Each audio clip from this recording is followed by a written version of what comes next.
Hello everyone, welcome Balaji classes bye Atul Vajpayee sir में एक बार फिर से आपका हिस्ट्री का चैप्टर नंबर 3 भोजन संग्रहक से उत्पादक तक लेकर आपके सामने हाजिर है। हमने फर्स्ट चैप्टर और चैप्टर सेकंड हमने कंप्लीट कर लिया है। आज थर्ड चैप्टर स्टार्ट करते हैं। सेशन हमारा चल रहा है एनसीईआरटी क्लास 6 हिस्ट्री। कहानी शुरू होती है, इसमें बताया गया सबसे पहले स्टोरी टाइप दी गई, लिखा है नैनुओं का भोजन। आज नैनुओं अपना पसंदीदा खाना खा रही थी, चावल, स्क्वाइस, कद्दू, बीन्स और गोश्त। स्क्वाइस, कद्दू और बीन्स उनकी नानी ने अपने घर के पिछवाड़े के छोटे से बगीचे में उगाया था। यानी कि हम कह सकते हैं एक प्रकार की फार्मिंग होती है जो छोटे से स्थान पर लोग अपने घर के आसपास के क्षेत्र में कर लेते हैं। खाना खाते खाते नैनुओं को पिछले दिनों अपनी स्कूल की तरफ से की गई यात्रा के दौरान मध्य प्रदेश, कौन सा स्टेट, मध्य प्रदेश एमपी में खाए जाने खाने की याद आ गई। वह कितना मसालेदार, पर वह ऐसा क्यों था, वो पूछना चाह रही है कि वो मसाला इतना स्पाइसेस और मसालेदार क्यों था। आइए अब कहानी शुरू होती है पूरे चैप्टर की। विभिन्न प्रकार के भोजन, सबसे पहली हेडिंग है विभिन्न प्रकार के भोजन। तो ये देखिए, हर स्टेट में हर जगह जहाँ की जैसी भौगोलिक परिस्थिति होती है वहाँ पर वैसा भोजन प्राप्त होता है। तो हेडिंग हमारी विभिन्न प्रकार के भोजन। चलिए इस हेडिंग पर डिस्कस करते हैं, बात करते हैं। लिखा है विभिन्न प्रकार के भोजन। क्या हेडिंग है? विभिन्न प्रकार के भोजन। तो चलिए इस हेडिंग पर हम लोग सबसे पहले बात करते हैं। क्लियर। आज हमें अपने भोजन का अधिकांश हिस्सा उगाई गई फसलों और पाले गए पशुओं से मिलता है। यानी हम भोजन दो प्रकार का करते हैं, या तो फसलों का उत्पादन होता है, फलों भी कह सकते हैं, इसमें फसलें होती हैं, फल होते हैं, या फिर पशुओं से प्राप्त होता है। भिन्न भिन्न फसलों को उगाने के लिए भिन्न भिन्न जलवायु क्या होती है, फसलों को उगाने के लिए जिनको अंडरलाइन का इंपॉर्टेंट है, क्या जलवायु की आवश्यकता पड़ती है। जैसे धान की खेती के लिए गेहूं या जौ की तुलना में ज़्यादा पानी की ज़रूरत पड़ती है। तो नंबर फर्स्ट फैक्ट यहाँ से हमारा जो कॉन्सेप्ट निकल के आया, जो हमें लर्न करना है, क्या कॉन्सेप्ट है कि धान की खेती के लिए, किसकी खेती के लिए, धान की खेती के लिए जो है ज़्यादा पानी की जरूरत, कितनी क्या होती है, ज़्यादा पानी की ज़रूरत होती है। एक कॉन्सेप्ट हमारा यहाँ से निकल के आ गया। और दूसरा, गेहूं या जौ के लिए कम पानी की ज़रूरत पड़ती है।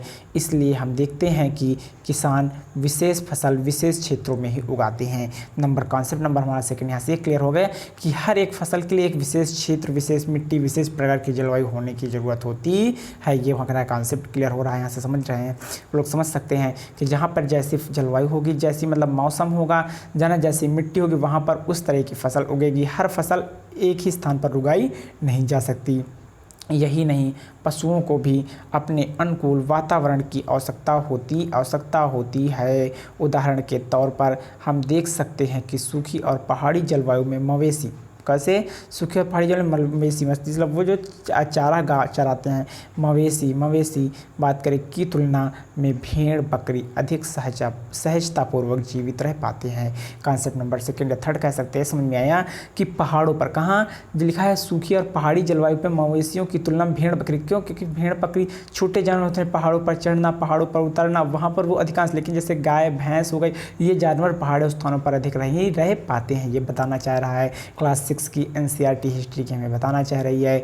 जैसा कि तुमने अध्याय सेकंड में पढ़ा है, स्त्री पुरुषों ने अपने भोजन का उत्पादन हमेशा नहीं किया। अपने पिछली क्लास में जैसे कि पढ़ा कि कि स्त्री और पुरुष दोनों शिकार के लिए जाते, ऐसा नहीं है, कुछ लोग घर पे काम करते थे, कुछ लोग शिकार के लिए जाते थे, जैसा अब होता है वैसा ही। ऐसा नहीं कि एक ही स्थान पर सारे जानवर जो है सुटेबल आराम से रह सके। कुछ ऐसे जानवर हैं जो पहाड़ पर आसानी से रह सकते हैं, कुछ ऐसे जानवर हैं जो मैदानी क्षेत्रों पर आसानी से रह सकते हैं। आगे बात करें, नए टॉपिक है, तो इस हेडिंग से हमको दो बातें क्लियर हो गई। सबसे पहली बात पिछली हेडिंग से क्लियर हुई, ये कि जो है जलवायु जो है फसल के लिए अलग प्रकार की एक जलवायु चाहिए, टॉपिक नंबर फर्स्ट। और सेकंड टॉपिक बात ये क्लियर हुई कि जानवरों के लिए भी अपनी अलग जलवायु होनी, जलवायु मौसम उनके लिए अनुकूल परिस्थितियाँ प्रतिकूल परिस्थितियाँ होती हैं, यानी कि उनके लिए परिस्थितियाँ अलग अलग होती हैं। नया टॉपिक है खेती और पशुपालन की शुरुआत। तो चलिए आज पता करते हैं खेती और पशुपालन की शुरुआत। जैसा कि हमने क्लास 6 के पहले चैप्टर में तो सुना है कि गेहूं के सबसे पहले छात्र हमको मिले कहाँ से, हमने कब से पहले पढ़ा ना, मैप में देखा था कि गेहूं को हमको साँचे सबसे पहले मिले हैं, और जो है जौ के मिले हैं, धान के मिले हैं, धान के जो है ये विंध्य और हिमालय गारो की पहाड़ियों के पास से मिले ना। तो अब हम पढ़ेंगे खेती और पशुपालन की शुरुआत कैसे हुई। चलिए कहानी पढ़ते हैं, लिखा हुआ डिस्कस करते हैं इस कहानी के। अध्याय 2 में हमने पढ़ा है कि दुनिया की जलवायु बदल रही। पहली बात मोस्ट इंपॉर्टेंट बात क्या क्या, ये बात हमने जो अभी पढ़ी है, दुनिया की जलवायु बदल रही है। दुनिया की जलवायु क्या हो रही है, बदल रही है। ये बात आपको अच्छे से लर्न होनी चाहिए। क्या होनी चाहिए कि जलवायु धीरे धीरे हर जगह की जलवायु बदल रही है, क्योंकि आप भी देख रहे होंगे अपने भी समाज में। देखिए आप जिन स्थानों पर आज जिन स्थानों पर आप देखेंगे क्या आज पेड़ पौधे, वहाँ क्या इससे पहले पेड़ पौधे थे, या फिर उन स्थानों को अपने आसपास के क्षेत्र में देखिए जहाँ पर आज पेड़ पौधे हो ना हो, और वहाँ क्या पहले पेड़ पौधे थे। ठीक है, ये चीज़ आप चेक करिए। और जलवायु क्या है, इसकी डिफिनीशन क्या, एक पहली दो चीज़ें होती है, एक मौसम होता है, क्या होती है जलवायु। लेकिन यहाँ जो जलवायु की बात की गई, इस जलवायु का मतलब क्या होता है, जलवायु का एक ही स्थान पर, कहाँ, एक ही स्थान पर लंबे समय तक जो मौसम हो, एक ही स्थान पर क्या हो, लंबे समय तक जो मौसम, उसे जलवायु कहते हैं। वहाँ की जलवायु, जैसे मान लीजिए किसी क्षेत्र में 3 महीने तक बारिश हो रही है, तो कहाँ क्या कहेंगे वहाँ की जलवायु कैसी है, यहाँ बारिश हो रही है ना, तो यहाँ के इस प्रकार के लिए कुछ ऐसे स्थान है जहाँ के 3 महीने तक मतलब जो है नॉर्मल मौसम, ना ठंडी ना गर्मी होगी, ना ज़्यादा बरसात होगी। कुछ ऐसे स्थान जहाँ पर 3 महीने 4 महीने तक लगातार ठंडी चल रही है, क्या चल रही है, ठंडी, तो वहाँ की जलवायु ऐसे हम डिफाइन करेंगे कि ऐसी होती है। ठीक है, आगे बात कभी जलवायु की डिफिनेशन आपको आगे क्लियर कर देंगे। साथ ही अभी केवल हम माइंडसेट में क्लास 6 NCERT लेके चलते हैं, अभी ज़्यादा ऐड नहीं करेंगे। साथ ही लोग जिन वनस्पतियों और पशुओं को भोजन के रूप में इस्तेमाल करते थे, वे भी बदलते रहे हैं। सही जवाब। क्या कहते हैं, वो जो है धीरे धीरे जंतुओं को भी बदलते रहे। भाई सबसे पहले पालतू इन्होंने कुत्ते को बनाया, फिर धीरे भेड़ बकरी गाय भैंस इन सब जानवरों को पालतू बनाते, यानी हर चीज़ में धीरे धीरे परिवर्तन हो रहा है। ये चीज़ ध्यान रखिए, कोई भी चीज़ ऐसी है जो स्थिर नहीं, सब चीज़ में धीरे धीरे परिवर्तन, चाहे फिर हमारी भाषाएं हो, चाहे कुछ भी हो। आगे लिखा लोगों का ध्यान कुछ बातों की ओर गया, जैसे खाने योग्य वनस्पति कहाँ कहाँ मिल सकती है, बीज कैसे अपनी डंठल से टूटकर गिर जाते हैं, और गिरे बीजों का अंकुरण और उनके पौधों का निकलना आदि। इस तरह उन्होंने पौधों की देखभाल करनी शुरू कर दी। अब कहानी ये पूछना चाह रहा है चैप्टर की खेती की शुरुआत कैसे, तो खेती की शुरुआत कैसे हुई होगी, लोगों ने जब ध्यान दिया, जब देखा, जब रोज़ एक स्थान जंगल पे जाते थे, कुछ जैसे वह हमको फल अच्छे लगते थे, कुछ नहीं अच्छे, जो अच्छे लगते थे उन्हें फिर दिखाने लगे, उनको रोज़ देखते थे पेड़ों से उनको गिरना, तो इसी तरह धीरे धीरे समझने लगे होंगे कि खेती की शुरुआत कैसे। इसी क्या बता रहे, जैसे चिड़ियों और जानवरों, किसके लिखा है, चिड़ियों और जानवरों, चिड़ियों और जानवरों के पौधों की सुरक्षा की होगी ताकि वे ठीक बढ़ सके और उनके बीज पक सके, धीरे धीरे कसक बन गए होंगे। उन्होंने क्या हुआ, जब जंगल में गए, कोई चीज़ उन्हें खाई, अच्छी लगी, तो उस पेड़ की फिर देखरेख करने लगे होंगे कि कोई दूसरा व्यक्ति ना आए, या फिर जानवर उसको पेड़ को, छोटा पेड़ रहे होंगे तो उसको नष्ट ना करे, दूसरे जानवर उन्हें ख़त्म ना करें। तो जब देखरेख करने लगे होंगे तो धीरे धीरे वही कृषि के रूप में, वही काम क्या कृषि के रूप में परिवर्तित हो गया। फिर उनके जब बीज गिरते थे, नए पौधे निकलते थे, तो उन्होंने ये भी प्रक्रिया देखी, तो समझ गए कि बीज गिरने से नए पौधे निकले, फिर उन बीजों को लोग कलेक्ट करने लगे होंगे, इकट्ठा करने लगे होंगे, इस प्रकार का इसकी व्यवस्था चली होगी। आगे बात करें, आगे डिस्कस करते हैं।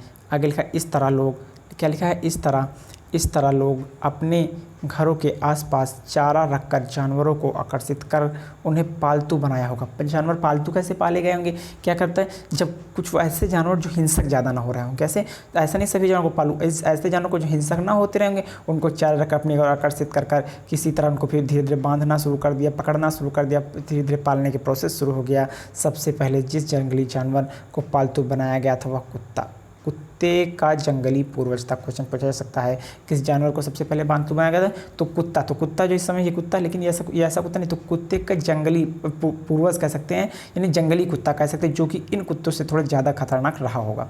आगे बात करें, धीरे धीरे लोग भेड़, तो पूछा जा सकता है कुत्ते के बाद किसको, तो भेड़ बकरी को बनाया। सेकंड नंबर पे कौन है, भेड़ बकरी है, फिर लास्ट पे गाय है, सुअर है, भैंस वगैरह फिर बाद में आई। जैसे जानवरों को अपने घरों के नज़दीक आने को उत्साहित करने लगे होंगे। ऐसे जानवर झुंड में रहते थे और ज़्यादातर घास खाते थे।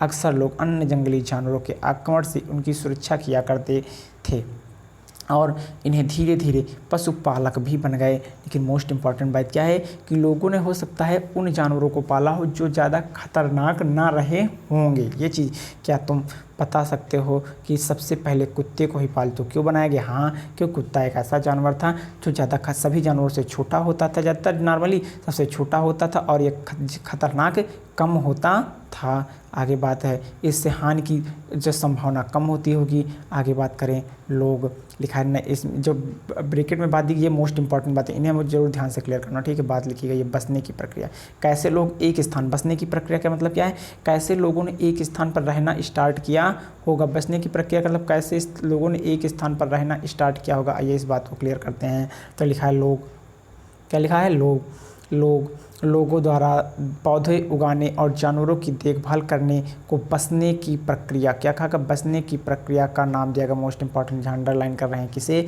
बसने की प्रक्रिया किसे कहा गया, बसने की प्रक्रिया किसे कहा गया, तो लोगों द्वारा, किसके द्वारा, लोगों द्वारा पौधे उगाने और जानवरों की देखभाल करने को बसने की प्रक्रिया का नाम दिया गया था। क्वेश्चन पूछा जा सकता है, बसने की प्रक्रिया किसे कहते हैं, तो लोगों द्वारा पौधों को उगाना, बसने की प्रक्रिया के अंदर क्या आता है, पौधों उगाना और जंगली जानवर की देखरेख करना। जैसे ये सीख गए होंगे तो उन्हें बसना पड़ेगा, क्यों, क्योंकि भाई जब उनका जंगली जानवर हो गया और जब उनके पास फसल हो गई तो उसको कल इकट्ठा तो कहीं रखना भी पड़ेगा ना फसल को, तो उसकी देखरेख करनी होगी, तो एक स्थान पर रहना पड़ेगा।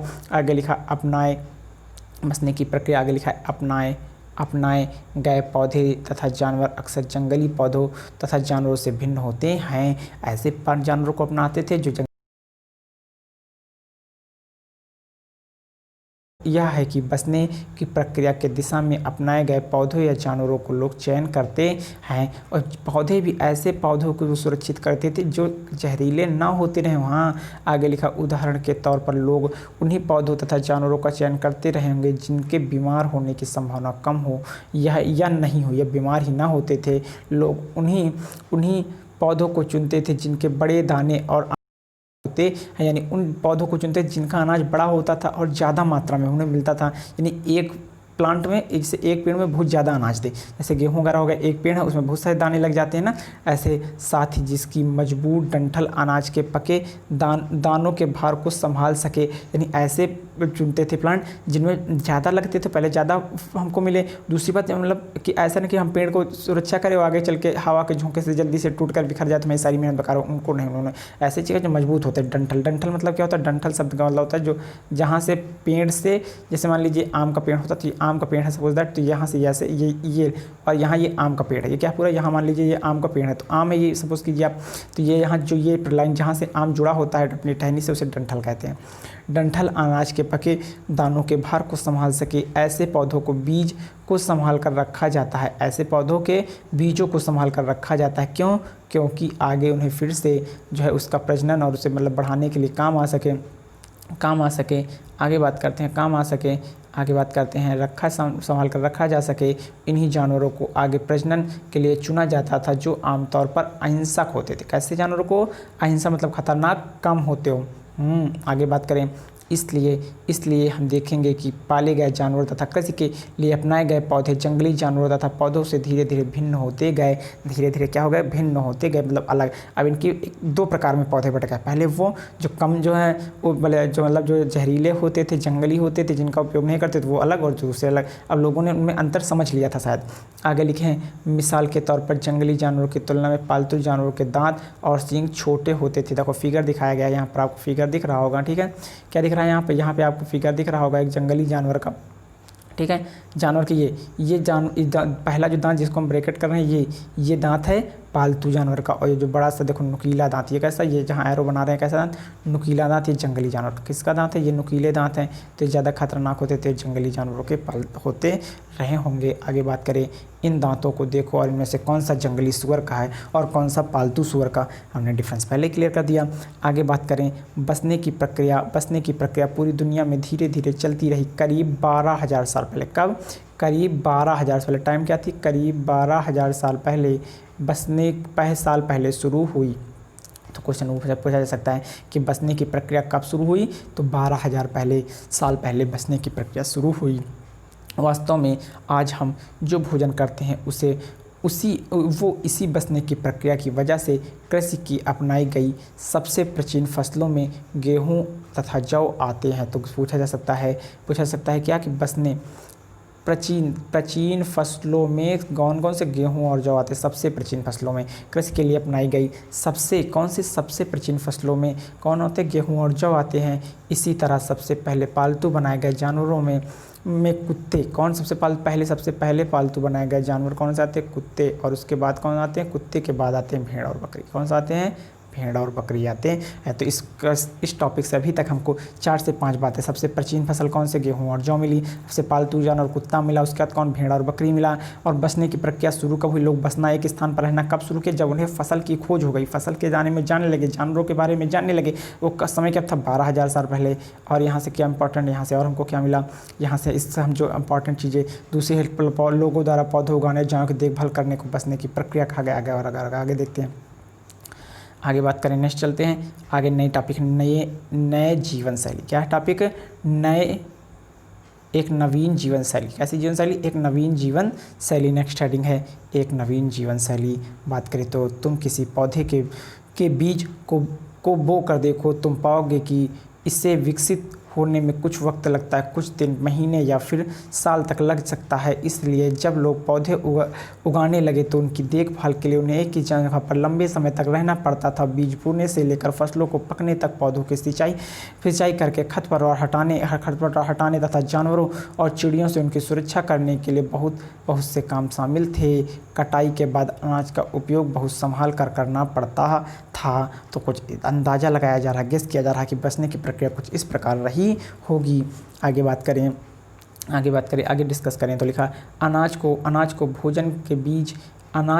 भोजन और बीज दोनों ही रूपों में बचा कर रखना आवश्यक था, जैसा आज भी होता है। क्या किया जाता है, अनाज को कैसे करते हैं लोग, जो उनके यहाँ फसल होती है उसको कुछ खाने के लिए निकाल देते और कुछ अलग इकट्ठा करके रख देते हैं कि इसको अगले साल हम फसल के रूप में जब ये मौसम आएगा तो इसको बोया जाएगा। इसलिए लोग इनके भंडारण की बात सोचने लगे और अब उनको लोगों को भंडारण चीज़ें इकट्ठा रखने के लिए, कलेक्ट करने के लिए चीज़ें चाहिए थी। मतलब जो है वस्तु जो है किसमें कलेक्ट की जाए, और जब कलेक्ट करने की बात है तो उसको कलेक्ट करके रखना पड़ेगा, तो उसकी देख रेख भी तो करनी पड़ेगी कि दूसरे जानवर आपको नष्ट ना कर जाए, लेके कोई दूसरा ना जाए।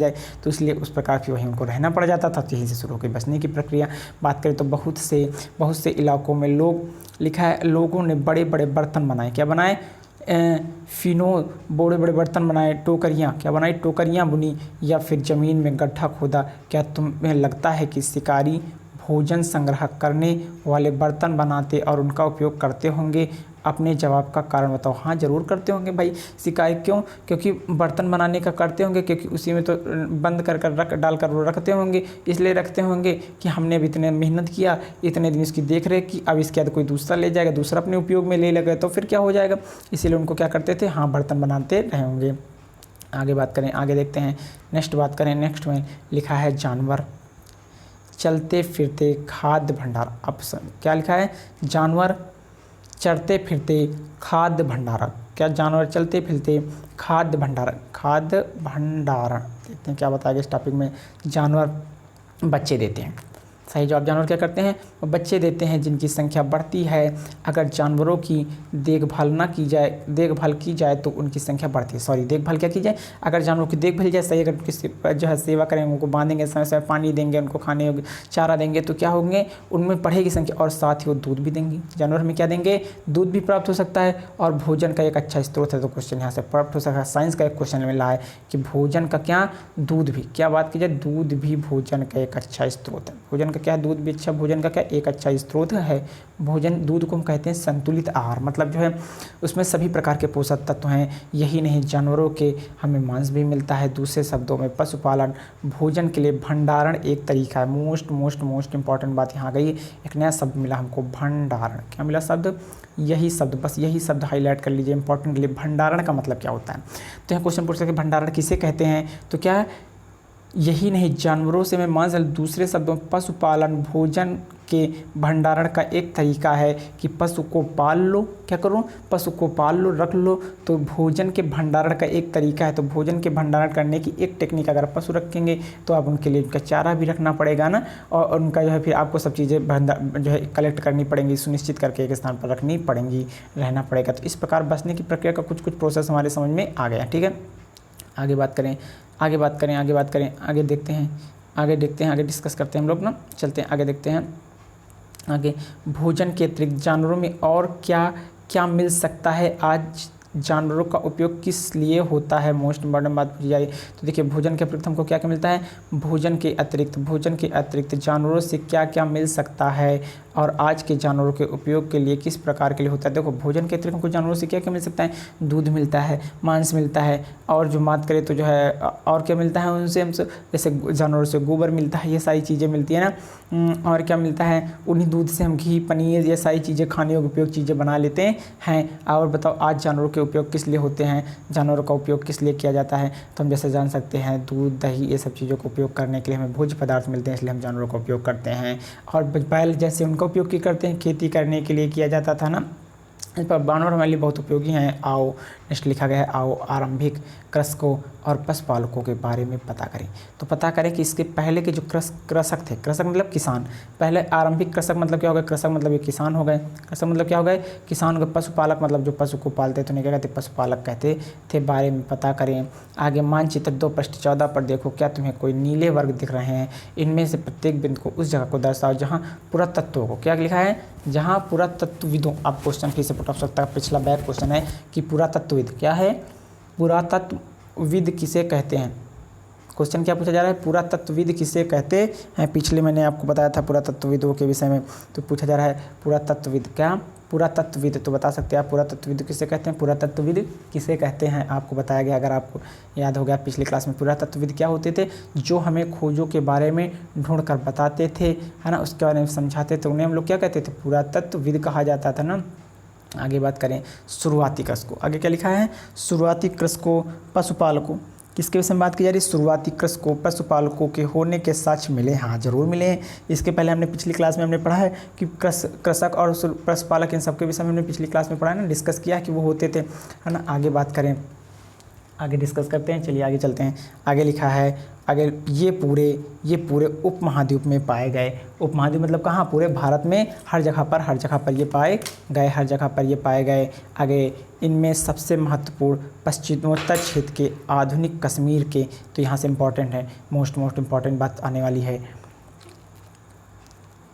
जो हमारे लिए इम्पॉर्टेंट है। क्या बात जो कौन से आने लगी है, तो लिखा है शुरुआती कृषकों बहुत सारे मिले, तो इनमें से कौन सा हमारे लिए इंपॉर्टेंट है ये देख लेते हैं, हमारे लिए कौन से इंपॉर्टेंट है ये देख लेते हैं। तो साक्ष्य मिले, तो उपमहाद्वीप में सबसे महत्वपूर्ण पश्चिमोत्तर क्षेत्र के, कहाँ के, पश्चिमोत्तर क्षेत्र के आधुनिक कश्मीर, जिसमें कश्मीर में है, कश्मीर में और पूर्वी और दक्षिणी भारत में कहाँ, पूर्वी और दक्षिणी भारत में इन जगह कृषकों जो महत्वपूर्ण, क्यों, वास्तव में निर्देशित स्थान कृषकों और पशुपालकों की बस्तियाँ थी। इन स्थानों पर हमको साक्ष्य मिले, क्या मिले हैं, साक्ष्य मिले। यही नहीं, इसे जांचने के लिए वैज्ञानिक खुदाई में मिले पौधों में, क्या मिले, वैज्ञानिक खुदाई में पौधों, वैज्ञानिक खुदाई में पहले पौधों और पशुओं की हड्डियों के नमूने का अध्ययन करते हैं, तो इनमें से सबसे रोचक जले हुए अनाज के दाने के अवशेष हैं। क्या मिले हैं, तो इसमें क्या क्या हमें मिला है इन स्थानों से, इन स्थानों से सबसे रोचक जले हुए अनाज के दानों के अवशेष मिले हैं। ऐसा लगता है कि ये गलती, क्या लिखा है, ऐसा लगता है कि ये गलती से या फिर जानबूझकर जलाए गए होंगे। आगे बात करें, वैज्ञानिक इन अनाजों के दानों को पहचान सकते हैं। इस तरह से हमें पता चलता है कि उपमहाद्वीप विभिन्न भागों में बहुत सारी फसलें उगाई जाती रही होंगी। वैज्ञानिक विभिन्न जानवरों की हड्डियों को भी पहचान कर सकते हैं, वैज्ञानिकों भी पहुँचा है। नीचे तालिका में तुम क्या जान सकते हो कि कहाँ अनाजों और पालतू जानवरों की हड्डियों के अवशेष मिले हैं। आइए देखते हैं, स्टडी करते हैं। देखिए लिखा है, कौन से स्थान से हमको क्या मिला है, ये चीज़ मोस्ट इंपॉर्टेंट क्वेश्चन पूछा जा सकता है। तो जैसे सबसे पहले एग्जाम में कौन से स्थान पर हमको क्या मिला देखना है। सबसे पहले बात कीजिए, गेहूँ, जौ, भेड़, बकरी, मवेशी, तो ये सब कहाँ से, मेहरगढ़ आधुनिक पाकिस्तान से इनके, जिसमें कहाँ है, मेहरगढ़ कहाँ स्थित है, पाकिस्तान में स्थित है। वहाँ से इन चीज़ों के साक्ष्य मिले खुदाई करने पर। चावल के जानवरों की हड्डियों के टुकड़े कहाँ से मिले हैं, कोल्डी हवा, जो आधुनिक उत्तर प्रदेश, यूपी से, कहाँ, यूपी में स्थान है एक, कौन सा, कोल्डी हवा, वहाँ से मिले हैं उत्तर प्रदेश में। चावल के साथ जानवरों की हड्डियों के टुकड़े और चावल के मवेशी जानवर, गाय, भैंस, बकरी, इन सब, और मिट्टी के खुरों का निशान, किसके, मिट्टी के खुरों का निशान, महागढ़, का लिखा है, महागढ़, आधुनिक उत्तर प्रदेश यूपी से मिले हैं। गेहूँ और दलहन के निशान कहाँ से मिले हैं, गुफ्रकल, आधुनिक कश्मीर से, कहाँ से मिले हैं, कश्मीर से मिले हैं। जम्मू एंड कश्मीर से मिले हैं। गेहूँ, दलहन, किसके और देखो कितने सारे हमको मिले हैं, सारे बताए गए। गेहूँ, दलहन, कुत्ते, मवेशी, भैंसे, भेड़, बकरी, इन सब के कहाँ से मिले, बुर्ज़होम, आधुनिक कश्मीर से मिले हैं। गेहूँ, हरे चने, जौ, भैंस, बैल इनके चीरांद आधुनिक बिहार से मिले हैं। ज्वार, बाजरा, मवेशी, भेड़, बकरी, सुअर इनके हल्लूर आधुनिक मध्य प्रदेश से मिले हैं। काला चना, ज्वार, बाजरा, मवेशी, भेड़, सुअर इनके कहाँ से मिले हैं? पय्यम पल्ली आधुनिक उत्तर प्रदेश से मिले। इन चीज़ों को आपको नाम क्या करने, नेम लर्न करने होंगे, इंपॉर्टेंट हैं। ठीक है, जिन जगहों पर अनाज तथा हड्डियों के अवशेष मिले हैं उनमें से सिर्फ कुछ ही हैं। आगे बात करें अब नई टॉपिक आ गया स्थायी जीवन की ओर। अब उनका जीवन स्थायी कैसे हुआ, देखो हम कहानी समझ रहे हैं धीरे धीरे कैसे उन्होंने रहना शुरू किया, इसके हम थोड़ा गहराई से समझते हैं। लिखा है पुरातत्वविद। पुरातत्व मतलब विद को जो हमें खोज कर बताते हैं इतिहास के अनुसार, क्या कहते हैं? पुरातत्वविद को कुछ पुरा स्थल मतलब वह स्थान जहाँ पर कोई साक्ष्य मिले। जैसे मान लो अभी हमने पढ़ा उत्तर प्रदेश में आलमगीर, तो है ना, उत्तर प्रदेश का कोई स्थान, तो उत्तर प्रदेश का स्थान उसे कहेंगे पूरा स्थल। क्या कहेंगे? पूरा स्थल कर। लेकिन जिसने उसके विषय में खोजा उसे कहेंगे पुरातत्वविद है। कौन पुरातत्वविद है? झोपड़ी और घरों के निशान मिले। क्या मिले हैं? पुरातत्व स्थलों को, पूरा स्थलों से झोपड़ी और घरों के निशान मिले हैं। जैसे कि बुर्ज होम में वर्तमान कश्मीर में लोग गड्ढे के नीचे घर बनाते थे। मोस्ट इंपॉर्टेंट, क्या करते थे लोग? गड्ढे के नीचे क्या करते थे लोग? कहाँ घर बनाते थे? लोग गड्ढे के नीचे, कहाँ? लोग गड्ढे के नीचे घर बनाते थे। किस स्थान की बात हो रही है इस समय? जो कि कश्मीर में बुर्ज होम। कहाँ? बुर्ज होम, जो कि इस समय कश्मीर में है। यहाँ लोग गड्ढे के नीचे घर बनाते। कहाँ आते थे? गड्ढे के नीचे घर बनाते थे, जिन्हें गर्तावास, मोस्ट वर्ड, जिन्हें गर्तावास कहा जाता है। क्या कहा जाता है? गर्तावास कहा जाता है। आगे लिखा है उतरने के लिए सीढ़ियाँ होती हैं, इससे इन्हें ठंड के मौसम में सुरक्षा मिलती होगी। पुरातत्वविदों को झोपड़ियों के अंदर और बाहर दोनों स्थलों पर आग जलाने के चिन्ह मिली हैं। क्या मिली हैं? और क्या क्या मिला है? दोनों स्थानों पर आग जलाने। क्या लिखा है? घर के अंदर और बाहर दोनों स्थानों पर आग जलाने की जगह मिली है, निशान मिला है। ऐसा लगता है कि लोग मौसम के अनुसार घर के अंदर या बाहर खाना पकाते रहे होंगे। हो सकता है भाई जब ठंडी का मौसम आता होगा तो घर में धूप ना जाती रही होगी, तो हो सकता है बाहर खाना पकाते रहे हो, और गर्मी के मौसम में, है ना, ठंडी में धूप में बाहर खाना पकाते रहे, और गर्मी में हो सकता है कि ज़्यादा धूप हो जाती थी, इससे बचने के लिए घर के अंदर खाना बनाते रहे होंगे। हो सकता है आगे बात करें ऐसे मौसम के अनुसार घर के अंदर या बाहर खाना पकाते होंगे। एक गर्तावास का चित्र बनाओ। गर्तावास का चित्र बनाओ का क्या मतलब होता है कि जैसे कहने का मतलब है कि घर के अंदर कोई गड्ढा। गर्तावास मतलब क्या होता है? गड्ढे जैसे निशान, जिसमें कि जो है लोग रह सके ना। अभी दिखाते हैं मतलब अंदर जाने का रास्ता हो, वो घर जैसा बना हो लेकिन ज़मीन के अंदर भी दिखाते हैं। बहुत सारी जगहों से पत्थर और औजार मिले हैं। क्या मिले हैं? बहुत सारी जगहों से पत्थर और जगहों से औजार भी मिले हैं। इनमें से कई ऐसे जो पूरा पाषाण युगीन उपकरणों से भिन्न हैं। तो कैसे भिन्न है? जो पूरा पाषाण युगीन पत्थरों से भिन्न। पूरा पाषाण युगीन पत्थर कहते थे वो थोड़ा मतलब जो है कहने का मतलब बहुत आकार आकृति में अच्छे नहीं थे। आगे उनको पत्थरों से बताया था ना, पिछली क्लास में हमने पढ़ा है कि पत्थर की चोट दे देकर बनाए जाते, इसलिए इन्हें नवपाषाण युग माना गया। मोस्ट इंपॉर्टेंट बात क्या लिया है? इसलिए इन्हें नवपाषाण युग का माना गया कि ये पत्थर थोड़ा उनसे भिन्न है, इसलिए इस युग को क्या माना गया? नवपाषाण युग माना गया। आगे इनमें वे औजार भी हैं जिनकी धार और अधिक पैना करने के लिए उन पर पालिश चढ़ाई जाती थी। बाकी पूरा पाषाण युग में पालिश नहीं चढ़ाई जाती थी ना। आगे ओखली, मूसर, कौन से इनका नाम ज़्यादा याद रख ले?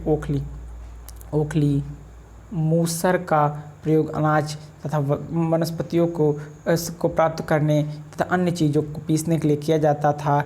आज से हजारों साल बाद भी ओखली और मूसर का प्रयोग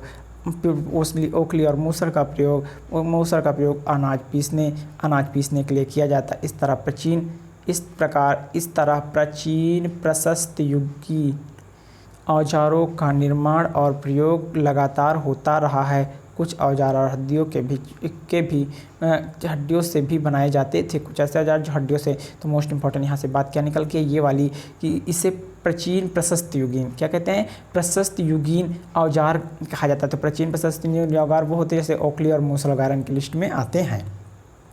ठीक, आगे बात करें। देखिए अब इन औजारों के विषय में थोड़ी सी नज़र डालते हैं। क्या लिखा है? ये देखिए, इन औजारों को क्या कहते हैं? लिखा है नवपाषाण युग के कुछ उपकरण।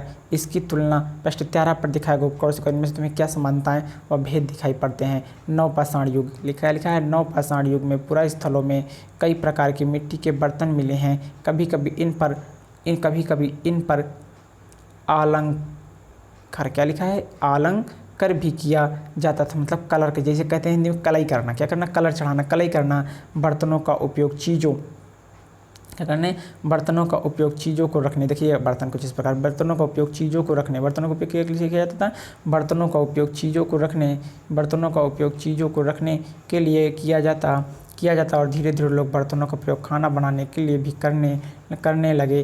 चावल गेहूँ दलहन जैसे अनाज अब आहार का महत्वपूर्ण हिस्सा बन गए थे। इसके साथ साथ अब लोग कपड़े भी बुनने लगे थे, तो कपड़े और बुनने लगे। अनाज किसमें हो गए, इस युग का क्या नाम रखा गया, जिसके औजार थोड़ा पूरा पाषाण से नवपाषाण, क्या नाम, इसके लिए कपास जैसे आवश्यक पौधे उगाए जा सकते थे। क्या ये परिवर्तन हर जगह पर एक साथ आए होंगे, नहीं, ऐसा तो नहीं लगता है भाई। जैसे अब क्या होता है, जैसे कोई नई टेक्निक आती है तो पहले बड़े शहर में आती है, अब कौस आती है, फिर उसी को धीरे धीरे प्रचार के तौर पर छोटे शहर वाले लोग अपनाने लगते। तो बस ऐसा ही कुछ रहा होगा, पहले कहीं एक स्थान पर आई होगी, फिर जैसे देख के एक स्थान से दूसरे स्थान वाले लोग फिर धीरे धीरे उसको क्या कर रहे होंगे, अपनाने लगे होंगे। आगे बात करें, आगे लिखा गया है, एक तरफ जहां नई जगहों पर स्त्री पुरुष शिकार और भोजन संग्रहण करने का काम करते थे, वहीं अन्य लोग हजारों साल के दरमियान धीरे धीरे खेती और पशुपालकों को अपना लिया और बहुत जगह मौसम के मुताबिक बदल कर अपनी जीविकाएं चलाया करते थे। क्या तुम कल्पना कर सकते हो कि इस पात्र में क्या रखा होगा, ज़रूर इस पात्र में क्या रखा होगा। इनमें जैसे लोग कैसे अनाज को रखने के लिए व्यवस्था किया करते होंगे, हो सकता है जल को भी संरक्षित करके ऐसे पात्रों में रखते हों, ठीक है हों। आगे बात करें, अन्य रीति रिवाज, अपना टॉपिक क्या है, अन्य रीति रिवाज, ठीक है। पूरा वीडियो कंप्लीट करेंगे ताकि जो है एक चैप्टर कंप्लीट हो जाए, सिलेबस बहुत बड़ा है, ठीक है। अन्य रीति रिवाज, आगे बात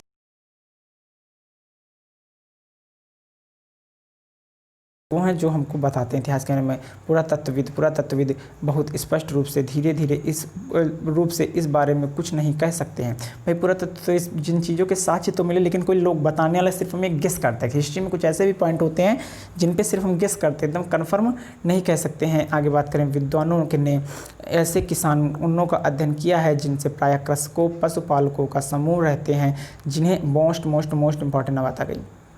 देखो क्या लिखा है, यहाँ पर लिखा गया है, विद्वानों ने ऐसे किसानों का अध्ययन किया है जिन्हें प्रायः कृषक और पशुपालक समूह में रहते हैं, जिन्हें जनजाति कहते हैं। मोस्ट इंपॉर्टेंट, जनजाति किसे कहा जाता है, तो लिखा है विद्वानों ने। तो ऐसे किसान जो कृषक और पशुपालक समूह में रहते हैं, यानी पशु भी पालते हैं और खेती भी करते हैं और एक समूह में रहते हैं, उन्हें कहते हैं जनजाति। बहुत अच्छी बात मिल गई, जनजाति की डिफिनीशन मिल गई। क्या, ऐसे किसान जो एक कृषक हों, पशु ही पालते हों और एक ग्रुप में रहते हों, इनको जनजाति कहा जाता है। आगे लिखा, जनजाति कहते हैं, डिफिनीशन रख लीजिए, ऐसे किसान जो ग्रुप में रहते हों, साथ रहते हों, पशु भी पालते हों, एक स्थान पर सभी लोग इकट्ठा रहते हों, इन्हें जनजातियाँ कहे जाते हैं। यानी एक विशेष प्रकार का ग्रुप, यानी जैसे समाज होता है, जैसे गांव होता है, उसमें सभी लोग एक साथ रहते हैं, उसी तरह का ग्रुप हो, तो सभी का काम एक ही हो, सभी का काम सेम हो, कृषि भी पाले और पशुपालन भी करें और खेती भी करें, तो इनको क्या कहते थे, किसान कहा जाता था, जनजाति कहा जाता था। किसान और पशुपालकों को जनजाति कहा जाता था, ठीक है। विद्वानों ने पाया कि लोग कुछ ऐसे रीति रिवाजों को मानते हैं जो संभवतः पहले ही प्रचलित रहे हों। क्या, जनजातियां के विषय में थोड़ा बता के देख लेते हैं, क्लियर कर लेते हैं। जनजाति क्या है, जनजाति किसे कहते हैं, शेड्यूल कास्ट क्या होता है, जनजाति देख लेते हैं। लिखा है, प्रायः जनजाति के लोग छोटी छोटी बस्तियों में रहते हैं। अच्छा, ज़्यादातर परिवार एक दूसरे से संबंधित होते हैं और इस तरह के परिवारों के समूह मिलकर जनजाति का निर्माण करते हैं। बताएं, जनजाति छोटे छोटे परिवार हों जिनका काम सिर्फ कृषि पालन हो और जिनका काम पशुपालन हो, कृषि करना हो, उन्हें जनजाति कहा जाता है। जनजाति के सदस्य शिकार, भोजन संग्रह, खेती, पशुपालक और मछली पकड़ने जैसे पेशे अपनाते हैं। ये सारे इनके काम रहे होंगे। आगे बात करें, अपनाते हों, लिखा है अक्सर। आगे क्या लिखा है, अक्सर महिलाएं खेती का सारा काम करती हैं, जिनमें ज़मीन तैयार कर बीज बोने, पौधे की देखभाल करने से लेकर फसल काटने तक का काम शामिल है। ऐसा अब भी होता है, अब भी औरतें फसलें काटने जाती हैं गांव में, फिर देखने जाती हैं कि जानवर कोई नष्ट न करे, खेत देखने जाना पड़ता है। बच्चे पौधे की देखभाल करते हैं, बच्चों को क्या काम होता है, अब भी वही होता है। मतलब प्रोसेस हिस्ट्री बता रहे हैं, मैच करके देखिए, बहुत ज़्यादा डिफरेंस आपको दिखेगा नहीं। जो गाँव से अगर आप देखेंगे तो बिलोंग करते हैं गाँव तबके से, तो आपको चैप्टर बहुत अच्छे से अच्छा लगेगा, हिस्ट्री पढ़ने में बहुत अच्छी लगेगी, क्योंकि अभी बच्चे जाते हैं खेत में, रुकते हैं दोपहर में, जो है देखते हैं कि कोई जानवर आके हमारी फसल को न नष्ट करे, और जो बड़े बुजुर्ग होते जो खत्म है तो घर तैयार भोजन करते हैं सारी काम। और क्या करते, देखो बच्चे क्या करते थे, बच्चों का क्या काम था, चिड़ियों को देख रेख करना और जानवरों को दूर भगाना ताकि वे पौधों और फसलों का नुकसान न पहुँचाएं। महिलाएँ फसल दाव कर अनाज कूटती थी, फसल दाव मतलब काट कर तैयार कर अनाज कूटती पीसती थी। जैसे आटा पीसना, घर में आटा पीसना वगैरह काम तो चक्की हो गई, पहले सारा घर में हुआ करता था। पुरुष आमतौर पर पशुओं के बड़े बड़े झुंडों को चराते थे, जैसा अब की भी होता है गाँव में, जबकि बच्चे छोटे छोटे झुंडों को, और बच्चे भी जानवर चराने, लेकिन छोटे झुंडों को, छोटे जानवरों को, जैसे बकरी हो गई, भेड़ हो गई, भैंस, मतलब ऐसे ज़्यादा ग्रुप में जानवर ले जाएंगे तो हो सकता कोई खो जाए, कोई कहीं दूर चले जाए तो फिर उनके लिए दिक्कत हो, इसलिए बहुत कम पशुओं को जाते हैं थे। आगे यहाँ जानवरों की सफाई तथा दूध निकालने का काम स्त्री पुरुष दोनों मिलकर करते हैं, जैसा अब होता है। भाई दूध निकालने का काम दोनों स्त्री और पुरुष दोनों भी करते हैं, आपके समाज में भी होता है ऐसा गाँव में। आगे लिखा उसी तरह दोनों मिलकर बर्तन बनाने का भी आपने देखा होगा, जो कुम्हार होते हैं इसमें स्त्री पुरुष दोनों बर्तन बनने का काम करते हैं, टोकरियाँ बुनने का दोनों करते हैं, औजार तथा झोपड़ियाँ बनाने का काम भी साथ साथ करते हैं। गाना, नाच और घरों की सजावट भी उनकी ज़िंदगी का एक अहम हिस्सा है। इसके ये मतलब ये भी काम करते थे पहले लोग, जैसा कि अब भी करते हैं। आगे बात करें, आगे देखें, आगे कुछ व्यक्ति, आगे क्या लिखा है, कुछ व्यक्ति, आगे लिखा गया, बताया गया कुछ व्यक्तियों को नेता मान लिया जाता है। सही जवाब आपके समझ में, वे अनुभवी व्यक्ति नौजवान योद्धा या फिर पुरोहित हो सकते हैं। पुरोहित मतलब कौन, हम पिछले पुरोहित मतलब कौन, जो पूजा पाठ कराते हैं, क्या कराते हैं, पूजा पाठ कराते हैं, उन्हें पुरोहित कहते हैं। क्या कहते हैं, पुरोहित कहते हैं। जो पूजा पाठ वगैरह काम करते हैं उन्हें पुरोहित कहते हैं, ये पुरोहित कहते हैं। आगे लिखा है वैक्स महिलाओं को भी उनके ज्ञान का अनुभव के लिए विशिष्ट सम्मान दिया जाता है, जैसे कि पहले अब भी होता है।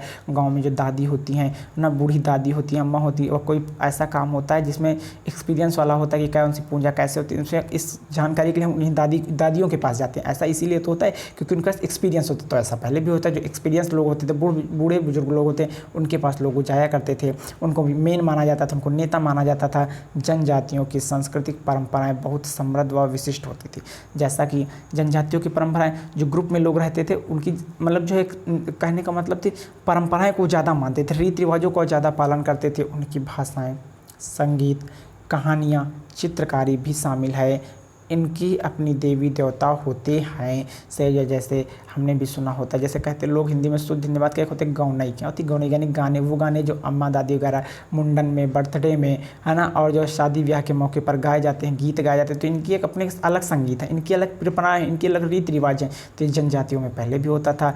आगे बात करें, जमीन, जंगल, घास के मैदान तथा पानी पूरे कुनबे मतलब क्या होता है, कुनबे मतलब एक पूरा जो है मोहल्ला कह सकते हैं, इंग्लिश में वार्ड कह सकते हैं, संपत्ति मानी जाती थी। मतलब कहा जाता है कि पानी पे किसी एक का कोई नेता और किसी का अधिकार नहीं था, पानी का उपयोग सब लोग करेंगे। जैसे अब के युग में सड़क है, उस पर सभी लोग आएंगे जाएंगे, वैसे ही उसे जल की भी क्या थी अपनी, एक सबके लिए, नदी नाले तालाब सबके लिए, तो उसे कोई भी उपयोग कर सकता था, किसी विशेष जाति का उस पर कोई प्रभुत्व नहीं था। अगर इनका उपयोग सभी एक साथ करते हैं, सभी लोग कर सकते हैं, इनमें गरीब और अमीर के बीच कोई खास अंतर नहीं होता था, इसलिए जनजातीय समाज अन्य समाजों से भिन्न होता था।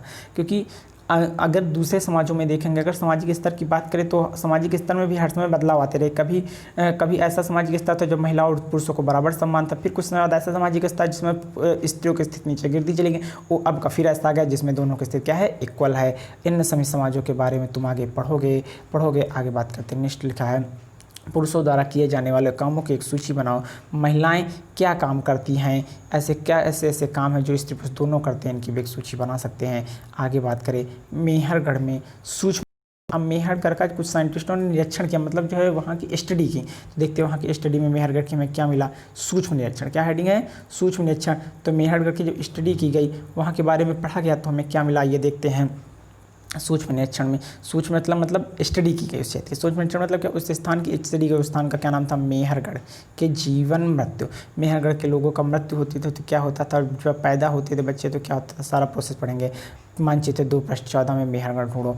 हमने पिछली क्लास में मेहरगढ़ देखा, आपके पास अगर मैप की बुक है तो उसमें मेहरगढ़ देख सकते हैं। यह ईरान जाने वाले सबसे महत्वपूर्ण रास्ते, मोस्ट इम्पॉर्टेंट, ये क्या, ये ईरान जाने वाले मोस्ट इम्पॉर्टेंट यहाँ बात है, यह मेहरगढ़, यह ईरान जाने वाले सबसे महत्वपूर्ण रास्ते बोलन दर्रे के पास एक हरा भरा समतल स्थान है। मोस्ट इम्पॉर्टेंट कौन सा दर्रा, बोलन दर्रा, कौन सा दर्रा, बोलन दर्रा नाम याद रख लीजिए, बोलन दर्रा कौन सा दर्रा? बोलन दर्रे के पास एक समतल स्थान है, मतलब बराबर मैदानी क्षेत्र, कैसा पहाड़ी क्षेत्र नहीं है। बोलन दर्रे के पास एक हरा भरा समतल स्थान है।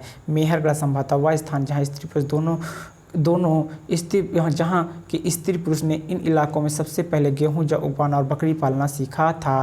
तो संभवतः यहाँ से मोस्ट इंपॉर्टेंट सारी बातें यहाँ इंपॉर्टेंट मिल रही हैं। क्या मिल रही हैं? सारी बातें इंपॉर्टेंट ये मिल रही हैं यहाँ पर।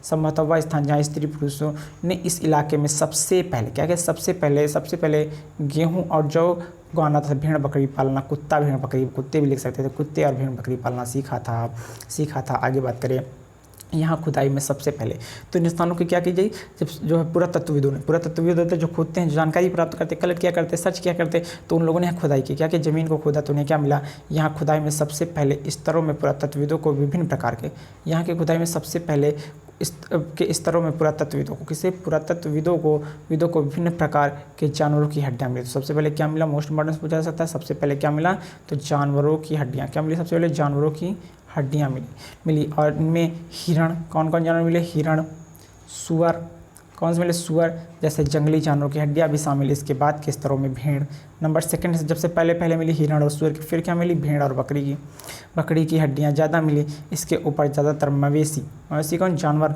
मवेशियों की हड्डियाँ मिली, गाय भैंस वगैरह। इनमें ऐसा लगता है कि ये लोग मवेशियों को पालने लगे थे। तो इससे पता चला सबसे नीचे हमको भेड़ बकरी मिली, तो सबसे पहले भेड़ बकरी पाल रहे होंगे। परिवार में हिरण और सुअर की मिली, तो समझ में आया कि कल शायद ये हिरण और सुअर भी पालते रहे होंगे। ठीक है, और जानवरों की हड्डी मिली। आगे बात करें मेहरगढ़ के इसके अलावा चौकोर तथा आयताकार घरों के अवशेष भी मिले। मोस्ट इंपॉर्टेंट अब तक का सबसे इंपॉर्टेंट क्वेश्चन कि यहाँ से अब तक का सबसे इंपॉर्टेंट क्वेश्चन है कि सबसे इंपॉर्टेंट, क्योंकि मेहरगढ़ में इसके अलावा चौकोर तथा आयताकार घरों के अवशेष भी मिले। क्वेश्चन पूछ सकता है कि चौकोर और आयताकार के अवशेष, तरह प्रकार के अवशेष कहाँ से इसके अवशेष मिले, तो मेहरगढ़। कैसे घर थे वहाँ, चौकोर और आयताकार यानी रेक्टेंगल और जो स्क्वायर टाइप के। ठीक है, अगर लिखा प्रत्येक घर में 4 या इससे ज़्यादा कमरे हैं, प्रत्येक घर में कितने, प्रत्येक घर में 4 या इससे ज़्यादा कमरे हैं और इनमें से कुछ संभवतः भंडारण के काम में आते होंगे, यानी कि अनाज रखने के काम में उपयोग में लिए जाते रहे होंगे। क्लियर, उपयोग में लिए जाते रहे होंगे। आगे बात, गाँव किसे कहते हैं, आइए डबल लेते हैं। गाँव की यह विशेषता है कि वहाँ रहने वाले अधिकांश लोग भोजन उत्पादन में लगे होंगे, यानी कह सकते हैं गांव के डिफिनेशन वह स्थान जहां के अधिकतर लोग कृषि कार्य में लगे, किस कार्य में लगे, कृषि कार्य में लगे हों, उसे हम गांव कह सकते हैं। इंपॉर्टेंट है, रिवीजन करिए। जहाँ पर अधिकतर लोग किसमें, कृषि कार्य में लगे हो, गांव कहते हैं। अब आइए थोड़ा सा डिस्क्राइब करते हैं। डिस्क्राइब करने का मतलब कंपेरिजन करते हैं, तुलना करते हैं। कंपेरिजन करने है लिखा है पुरातत्वविदों के विषय में, क्या लिखा है, पहले और बाद के स्तर, यानी कि हम पुरातत्व, पूरा पाषाण और नवपाषाण की तरह कंपेयर करते हैं। जब पुरातत्व किसी जगह पर खुदाई करते थे वो कैसे समझते थे कि कौन से स्तर पहले का है और कौन सा बाद का। हमको इस तरह समय कैसे जानेंगे कौन से स्तर पहले, जैसे अपने यहाँ पहले कच्चे घर हुआ करते थे, लोग उसे गिरा दिए, उसके ऊपर पक्के घर बनाए, तो जब इसकी खोदी जाएगी तो जहाँ जब पहले ईंटें गिट्टी मिलेंगे तो समझिए पक्के घर, फिर जब बहुत मिट्टी मिलेगी वहाँ पर तो हम समझेंगे कि हाँ शायद कच्चे घर रहे होंगे। तो ऐसे कैसे करते हैं लोग, तो इसी तरह कैसे समझ देंगे, लगाइए। आइए चित्र को देखिए, चित्र फिगर दिख रहा है 1 2 3 4 स्टेप में दिखाया जा रहा है ना, 1 2 3 4 स्टेप में ये फिगर दिख रहा है ना आपको, इसी से चलिए देखते हैं, समझते हैं कैसे की मिला होगा। लिखा है, देखते हैं इसको थोड़ा अच्छे से स्टडी करते फिर समझ में आ जाएगा। ठीक, चलिए स्टडी करते हैं। आगे बात किया गया, बात फिगर में बताया जा रहा है। मान लो सबसे पहले समतल भूमि स्तर 4 पर रहना शुरू किया होगा। किस पर, समतल भूमि, जहाँ नीचे दिखा रही है आपको समतल भूमि दिख रही है ना फिगर में 4, इस पर सबसे पहले रहना शुरू कर, इस 4 पे। तो यहाँ रहना शुरू किया होगा। तो लिखा है आमतौर पर लोग जहाँ रहते थे घर टूटने पर दोबारा वहीं घर बना लेते थे और टूटा फूटा सामान और कूड़ा करकट भी घरों के आसपास जमा होता रहते होंगे। जैसे इस ज़मीन पर रहते थे, जब घर गिरा तो जमा हो गया, इसके ऊपर मिट्टी पड़ गई, नई मिट्टी आ गई, घर गिर गया, दब गया जो सामान था, तो उसके ऊपर फिर नई दोबारा से ला के ईंट गिट्टी बनाया करते थे। इन कारणों से बस्तियाँ ज़मीन के धीरे धीरे ऊँची होती रही और फिर सैकड़ों सालों के बाद वहाँ एक टीला बन जाता था। इसलिए जब टीले की खुदाई की जाती थी तो इसका सबसे निचला स्तर सबसे पुराना होता था और बाद के स्तर बाद के युगों के होते हैं। यही ऊपरी तथा निचली इसे आमतौर पर स्तरों के रूप में जानी जाती है। समझ गए होंगे आप कहानी, सपोज कीजिए आप समझिए, इससे आप अपने आप से रिलेट कर सकते हैं। हिस्ट्री में जाने की जरूरत नहीं इस बात को समझने के लिए। आपका पहले जहाँ घर बन रहा होगा उस स्थान पर वो घर को गिरा दिया होगा, उसका जो मिट्टी थी, मलबा था, है ना, वो सारी चीज़ें क्या हो गई वहीं पर रह गई और उसी उसी के ऊपर फिर से हम नई दीवारें खड़ी करके नया घर बना लिया। तो जब कभी उसकी खुदाई होगी, मान लीजिए 50-100 साल, 1000 साल बाद, कई हज़ार साल बाद, तो हमको पहले जब ईंटें मिलेंगे तो हम समझेंगे पक्का करते। जब नीचे बहुत नीचे हो जाए तो हमको मिट्टी मिलेंगे, तो समझ जाएंगे कि यहाँ पर इससे पहले कच्ची रही होगी, दूसरे स्तर पर उन्होंने बनाया गया। अब स्तर 2 और 3 को देखो और कौन सा ज़्यादा पुराना होगा, तो हम बता सकते हैं सबसे पुराना क्या होगा। जैसे पुराना 4 होगा, फिर 3 होगा, फिर 2 होगा, 1 वाला सबसे बाद वाला स्तर का, वहीं सबसे बाद पर यहाँ पर घर निर्णायक होगा है मृत्यु के बाद। अब बात करते हैं मेहरगढ़ में मृत्यु हो जाती थी तो लोग क्या करते थे, कैसा प्रोसेस था, ये बात करते हैं। मृत्यु के बाद समानता, मृतकों को सगे संबंधियों के प्रति सम्मान जताते हैं। क्या है, मृत्यु के बाद समानता, मृतकों के सगे संधि उसके प्रति सम्मान जताते। जैसा आपकी होता है, कोई व्यक्ति मर जाता है तो उसके लोग सुखों की चर्चा कर, कितना अच्छा आदमी था, कैसा, उसके बारे में चर्चा करने लगते हैं। आगे लिखा है, लोगों की आस्था है कि मृत्यु के बाद के भी जीवन होता है। लोग ऐसा मानते हैं। जैसे हम गौतम बुद्ध को पढ़ेंगे तो पुनर्जन्म में विश्वास रखते हैं कि नहीं रखते थे आप? अगर आप उन्हें पढ़ें, मेरा वीडियो देखें तो कमेंट करके सेशन बताइए, नहीं देखा तो जाके देख लीजिए। इसलिए कब्रों में मृतकों के साथ कुछ सामान भी रखे जाते थे। मेहरगढ़ में ऐसी कब्रें मिली हैं, एक कब्र में एक मृतक के साथ एक बकरी। मोस्ट इम्पॉर्टेंट है, क्या मिला हमको, एक मृतक के साथ क्या क्या रखा हुआ मिला। एक कब्र में एक मृतक के साथ बकरी को, किसको, बकरी को, मृतक के साथ किसको, मृतक के साथ एक बकरी को। और क्या क्या रखा गया, बकरी को भी दफनाया, संभवतः इसे परलोक में मृतक के खाने के लिए रखा गया होगा। ऐसी उनकी मान्यता रही होगी। क्या रहेगी, ऐसी उनकी मान्यता रहेगी। देखिए आपको फिगर दिखाते हैं, ये व्यक्ति जिससे खोदा गया तो इसके मतलब क्या मिला, मेहरगढ़ की कब्र का चित्र मिला। क्या तुम बकरी का कंकाल को पहचान सकते हो? बस पहचान सकते हैं। ये देखिए, जो बकरी का कंकाल, कैसे कंकाल है, बकरी के कंकाल है, और ये मनुष्य का कंकाल। ये पूरा किसका कंकाल, ये देखिए पैर हैं, ये हड्डियाँ, ये जॉइंट है ना, बिगमेंट वगैरह, ये पैर है, ये ऐसे पैर है, ऐसे ये पैर है, ये पैर की उंगलियाँ हैं, ऐसा। ये क्या जो दिख रहे हैं फिगर में, ये बकरी है। तो इनके कब्र में रखी होती थी। क्या रखी होती थी, कब्र में रखी जाती थी। तो ऐसा हो सकता है कि जब लोग मरते थे उनकी जो संपत्ति, जैसे इस व्यक्ति ने बकरी पाली होगी तो इसकी संपत्ति रही होगी, तो उसके बकरे में किसी साथ दफना दिया जाता होगा, उसकी संपत्ति को जीवित थी उसके साथ साथ दफना दिया जाता रहा होगा। आगे मेहरगढ़ के घर का चित्र हमने देखा। ये देखिए मेहरगढ़ के घर का चित्र कैसा हमें दिख रहा है। मेहरगढ़ के घर का चित्र, उसमें खाने टाइप बनाए जाते। मेहरगढ़ के घर कैसे, खाने टाइप बनाते थे। ये देखिए, तो और ये देखिए खाने टाइप ऐसे कुछ चित्र बनाए रहे जाते हैं। अलग अलग घर को बनाया जा सकता रहा होगा। आगे मेहरगढ़ के लिखा है, मेहरगढ़ में घर शायद ऐसे दिखते होंगे। तुम जिस घर में रहते हो इसके साथ ये घर में क्या समानता है, बहुत ही भिन्नता दिखती है। समानता भी है कि हमारे भी यहाँ अलग अलग जैसे रूम होते हैं, वहाँ वैसे भी ऐसे अलग अलग रूम रहा करते होंगे, यही उसकी समानता है। बस दाओलॉजी और हेडिंग बचा है, बस खत्म होने वाले। अगली हेडिंग है, नेक्स्ट टॉपिक है दाओलॉजी हेडिंग। क्या टॉपिक है, दाओलॉजी हेडिंग। मानचित्र 2 में दाओलॉजी हेडिंग ढूंढो। यह पूरा स्थल चीन के मोस्ट इम्पॉर्टेंट, जिस स्थल बात करें इस स्थान का नाम मोस्ट इम्पॉर्टेंट का क्या नाम है, क्या लिखा, दाओजली हेडिंग। क्या नाम है, दाओजली हेडिंग। पूरा स्थल चीन और म्यांमार की ओर जाने वाले रास्ते में ब्रह्मपुत्र नदी की घाटी में एक पहाड़ी पर है। कहाँ है, पहाड़ी पर है। नाम स्थान का क्या नाम है, दाओजली हेडिंग। यहाँ इस स्थान पर क्या हुआ, यहाँ खरल और मूसल जैसे पत्थरों के उपकरण मिले। तो क्या मिला यहाँ पर, खरल और मूसल। कैसे, यहाँ पर क्या मिला है, मोस्ट इम्पॉर्टेंट है। तो यहाँ पर खरल और मूसल क्या मिला, यहाँ पर कूटते हैं उसे खरल कहा जाता है, ठीक है। शायद खरल और मूसल जैसे पत्थरों के उपकरण मिले हैं। इससे पता चलता है कि यहाँ लोग भोजन के लिए अनाज उगाते थे। साथ ही यहाँ इसे जेडाइट पत्थर भी मिला है। कैसा पत्थर मिला, यहाँ से जेडाइट पत्थर। कैसा, जेडाइट पत्थर भी मिला है। संभवतः यह पत्थर चीन से आया होगा। कहाँ से आया होगा, चीन से आया होगा। इसके अतिरिक्त पुरातत्व को कास्ट्स, अति प्राचीन लकड़ी जो सख्त होकर पत्थर बन गई है, के औजार और बर्तन भी मिले हैं। यहाँ से इंपॉर्टेंट बातें हैं, ठीक है। ये चीज़ें इंपॉर्टेंट है। अब अन्यत्र कुछ इंपॉर्टेंट बातें, बस चैप्टर फिर खत्म। तो बस खत्म होने फिर चला, इसको देख लेते हैं। एटलस, ये कुछ इंपॉर्टेंट नहीं है। एटलस में इसमें 9 पाषाण युग के सबसे प्रसिद्ध पुरास्थलों में एक है चताल। क्या नाम है, चताल। हुयूग तुर्की में है। चताल को अपने पास एटलस मैप है तो उसमें तुर्की ढूंढो और हुयूग ढूंढो, चताल ढूंढो। और यहाँ दूर दराजों स्थलों पर कुछ चीज़ें पाई जाती थी और इनका उपयोग किया जाता था, जैसे सीरिया से लाया गया चमकदार पत्थर या लाल सागर के कौड़िया तथा भूमध्य सागर से सीपियाँ मतलब जो बालू मोरंग में पाई जाती है उन्हें सीपियाँ कहते हैं।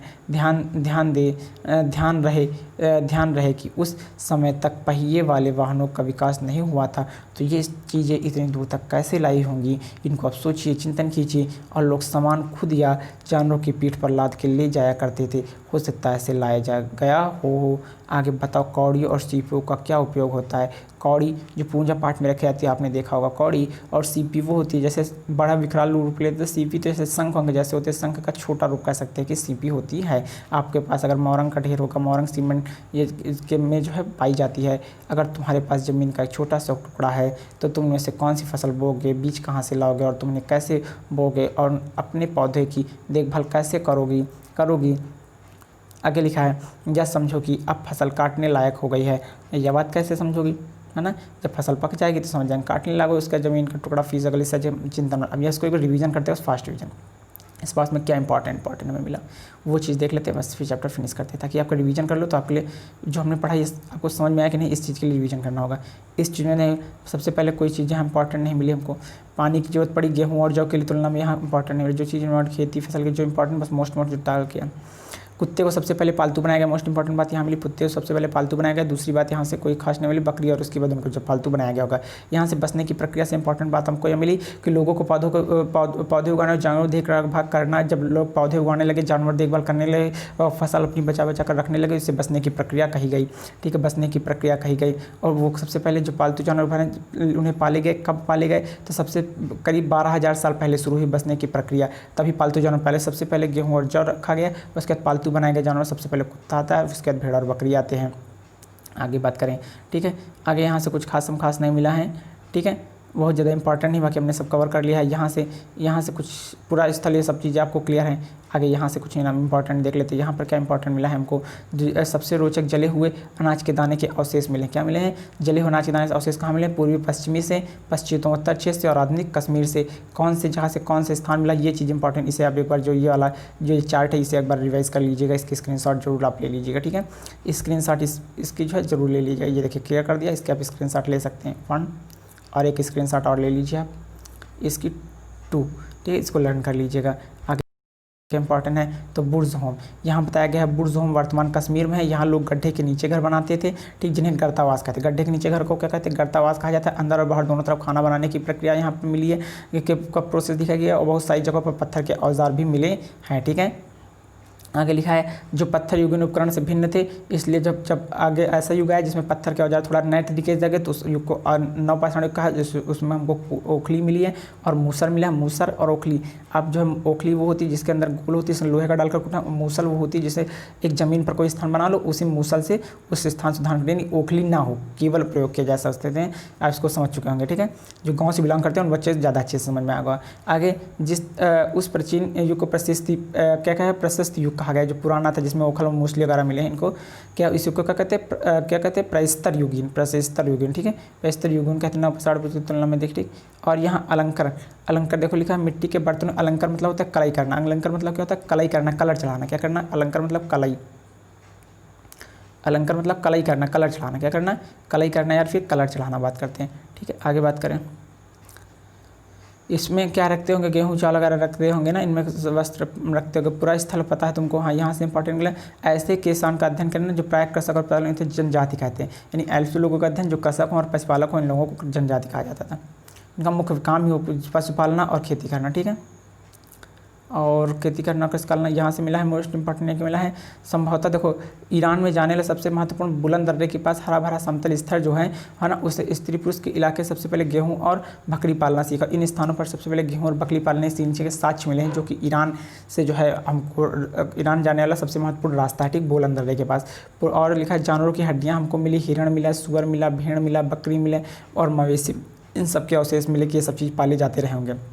फिर बात की मेहरगढ़ के अलावा चौकोर आयताघर, मेहरगढ़ से चौकोर और आयताघर घरों के अवशेष मिले हैं। और प्रत्येक घर में 4 से ज़्यादा कमरे मिले हैं ना, सबसे ज़्यादा 4 कमरे मिले, इससे ज़्यादा नहीं मिले। इसमें से कुछ संभवतः भंडारण के काम भी आते थे, यानी अनाज रखने के लिए, ठीक। हमने स्टेप देखा कि स्टेप बाय स्टेप जो खोदेगा तो हमको मालूम पड़ा। देखो यहाँ लिखा सपना परलोक में खाने के लिए इनके साथ जानवर भी इनके साथ दफना दिए जाते थे, जो पहले लोग मरते होते थे जिनकी, ठीक है। यहाँ से कुछ मोकले हैं। दाओ जली हेडिंग, दाओ जली हेडिंग क्या होता है? पूरा स्थल चीन के म्यांमार की ओर जाने वाला ब्रह्मपुत्र घाटी की नदी से पहाड़ी पर खरल और मूसर जैसे पत्थरों के उपकरण यहाँ से मिले। खरल और मूसर जैसे पत्थरों के उपकरण इस स्थान से मिले हैं, ठीक है। और लिखा है जेडाइट पत्थर भी मिला है, एक प्रकार का पत्थर जेडाइट पत्थर भी ये कहा जा सकता है कि चीन से लाया गया। कहाँ से लाया गया वो पत्थर? चीन से लाया गया पत्थर से, ठीक है। और ये भी बात की जाए काष्ठस से, यानी कि बहुत ही कठोर लकड़ी। काष्ठस मतलब कि बहुत पुरानी लकड़ी जो सख्त होकर एक पत्थर का रूप ले लेते दबकर, ठीक है। हाँ, यहाँ से इंपॉर्टेंट है नवपाषाण युग में प्रसिद्ध चातक और होड़क्यू, इन स्थानों को आप एक बार जो क्या कहते हैं एटलस है तो जरूर देखिए, ठीक है। यहाँ उपयोगी शब्द एक बार देख लेते हैं बस। उपयोगी शब्द, तो सबसे पहले बात की जाए उपयोगी शब्द में कृषक जो खेती करते थे, पशुपालक जो पशु पालते थे, इन दोनों को क्या कहते थे? जनजातियाँ। क्या कहते हैं? जनजाति। इन दोनों को स्थान पर ग्रुप में रहते थे, क्या कहते थे? जनजातियाँ कहा जाती थी। क्या कहा जाती थी? जनजातियाँ। क्या कहते थे? जनजातियाँ कहा जाता था। नवपाषाण युग का है पूरा पाषाण, जैसे बर्तन मतलब जैसे बंतर जनजाति मतलब पता चल क्लियर हो गया डेफिनेट। गाँव वो एक वैसा